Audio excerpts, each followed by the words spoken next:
네, 결론부터 말씀드리면요. 내년 2022년도에도 미국 부동산은 여전히 인플레이션 해지 역할을 하게 될 거라고 보고 있습니다.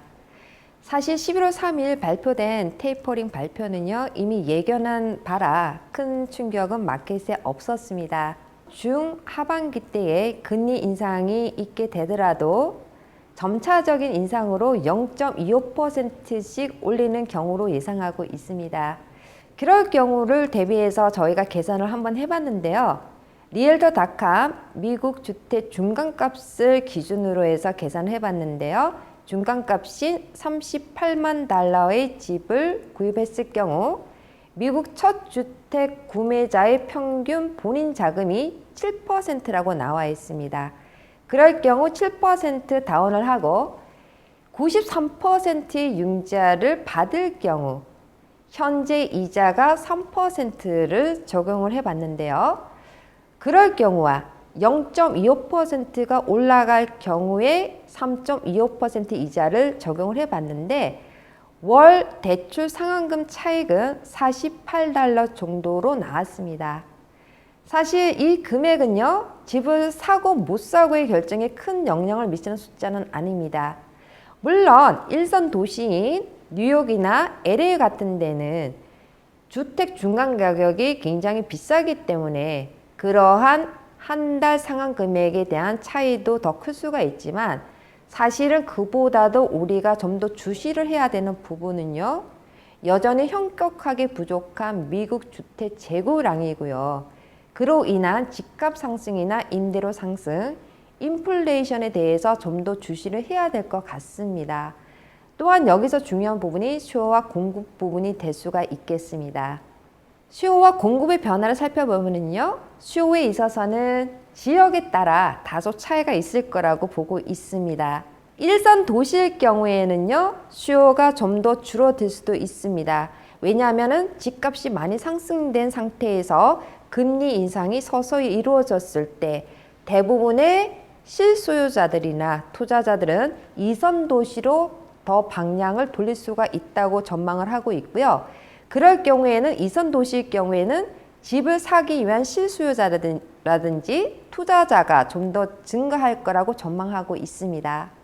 그리고 임대료 상승으로 내 집 마련을 꿈꾸는 밀레니얼 세대 역시 막강한 수요자의 등장으로 볼 수가 있겠습니다. 그리고 경기 회복이 어느 정도 이루어지면서 그러한 결과로 수요가 좀 더 증가할 수 있는 가능성 역시 배제할 수 없는 부분입니다. 그렇다면 공급의 변화는 어떻게 될 것인지 한번 조사를 해봤는데요. 현재 미국은 주택난의 직면에 있습니다. 현재 550만 채에서 680만 채가 부족한 상황이라고 하는데요. 기존 주택의 경우에는 현재 기준 1개월치 정도의 재고량에 불과합니다. 보통 우리가 밸런스 마켓이라고 할 때 6개월치의 재고량이 있을 경우 밸런스 마켓이라고 하는데요. 현재 기존 주택의 인벤토리 양이 1개월 정도밖에 없다는 것은 현격한 재고 부족이라고 볼 수가 있습니다. 이 경우에는 집주인들이 심리적으로 이러한 집을 팔고 이사하기가 힘들어지는 과정에서 내년에 집주인들이 어떤 식으로 움직이냐에 따라서 기존 주택의 재고량의 변화가 있을 거로 보여지고 있습니다. 신규 주택일 경우에는요, 공급망 변목 현상과 원자재, 인력 부족 등으로 신속한 신규 주택 확장은 불가능한 상태입니다. 그러나 공급망 문제나 인력 문제가 내년에 어떻게 해결될지가 사실 중요한 관건이 될 것 같습니다.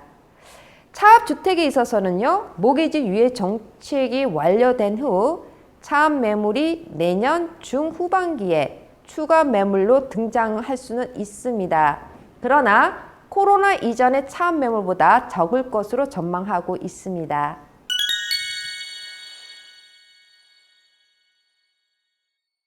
결론부터 말씀드리면요, 2022년 미국 주택 가격은 완만하게 오를 것으로 예상하고 있습니다. 현재 공급량은 역사적으로 낮은 수준입니다. 그리고 시장에 머무르는 수요와 경기 회복으로 인해 더해지는 수요를 감안했을 때는 2022년 상반기에는 공급과 수요에 큰 변화가 없을 것으로 보여집니다. 그러나 2022년 하반기에 공급량이 어느 정도 해소된다면 가격 상승폭은 조금 완만해질 거라고 보고 있습니다. 가격 하락은 없다고 보고 있습니다. 사실 코로나 이후 현재까지 집값 상승은 오히려 비정상적인 집값 상승이었다고 볼 수 있습니다.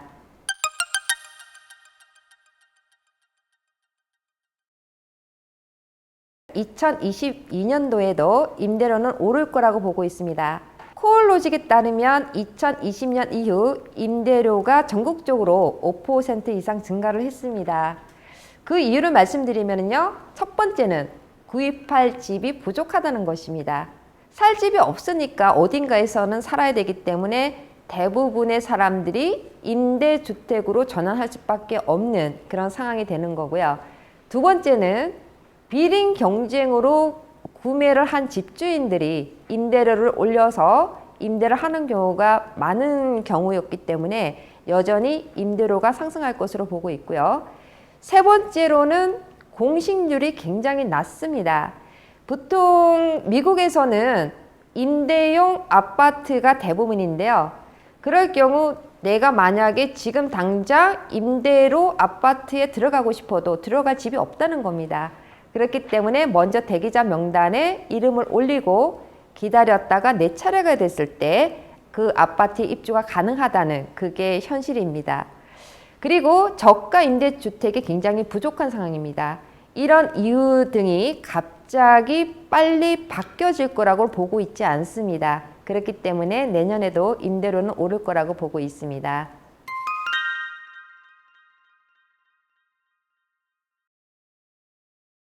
(2022년) 미국 부동산 투자를 할 경우 반드시 고려를 했으면 하는 부분들이 있습니다.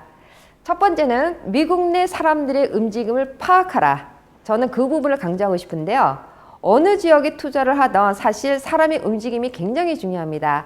어느 지역에 인구가 지금 몰리고 있고 어느 지역에 인구가 빠지고 있는지 면밀하게 파악을 하셔야 되고요. 그런 다음 어느 정도 지역이 정해지면은 그 지역을 잘 알고 있는 전문인과 꼭 상담을 하시기를 말씀드리고 싶습니다. 왜냐하면 부동산은 굉장히 지역성을 타고 있기 때문에 그 지역의 정통한 전문가와 상담을 하시기를 말씀드리고 싶습니다. 두 번째는요, 현재 미국 부동산 트렌드를 읽어라고 말씀드리고 싶습니다. 현재 미국 부동산에 어떤 유형의 부동산이 뜨고 있는지, 어떤 종류의 부동산이 지고 있는지, 인구는 어디로 몰리고 있어서 어느 마켓이 지금 활성화되고 있는지 현재 미국 부동산의 트렌드를 읽으셔야지만 정확한 투자 흐름을 파악할 수 있기 때문입니다. 세 번째는요, 금융 사이클에 민감해져라고 말씀드리고 싶습니다. 특히 외국인 신분으로서 미국에 투자를 할 경우에는요, 환율이 굉장히 중요한 부분인데요. 이러한 환율의 차이에 의해서 투자의 차익이 발생할 수 있기 때문에 반드시 금융 사이클에 민감해지셔야 되고요. 그 또한 내가 부동산은 미국에 투자를 할 때 언제 취득을 해야 될 것이며 언제 팔아야 될 것인지 그러한 사이클에 민감해지시기를 바랍니다. 네 번째는요, 부동산 기본 원리에 충실하라고 말씀드리고 싶습니다. 예를 들어서 내 옆집에 있는 누구 엄마가 미국의 어느 지역에 뭘 샀는데 나도 그거 해야 되겠다. 또는 내 친구가 얼마를 투자해서 얼마를 벌었는데 나도 그거 똑같이 할 거다. 그런 결과에 중시되는 투자에 무조건 투자를 하시지 마시고 일단 부동산의 기본 원리에 충실하시고 스스로 공부하시고 전문가가 되시길 바라고요. 그리고 그러한 부동산 기본 원리에 충실하실 때 반드시 성공적인 투자의 결실을 맺을 수 있을 거라고 생각을 합니다. 다섯 번째는요, 안정적인 부동산 유형에 투자하고 자금에 있어서는 무리한 투자는 피하라고 말씀드리고 싶습니다. 다시 반복되는 것이지만은요, 처음에 투자를 하실 때는 안정성이 굉장히 중요하다고 생각하기 때문에요.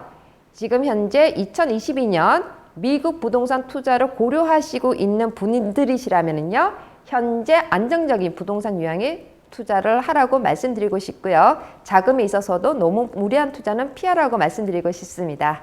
네, 지금까지 한국에서 미국 부동산 투자를 고려할 경우 반드시 알으셔야 되는 부분을 요약을 해 보았는데요. 비록 짧은 내용이었지만 여러분 인생의 터닝 포인트가 되길 희망합니다. 감사합니다.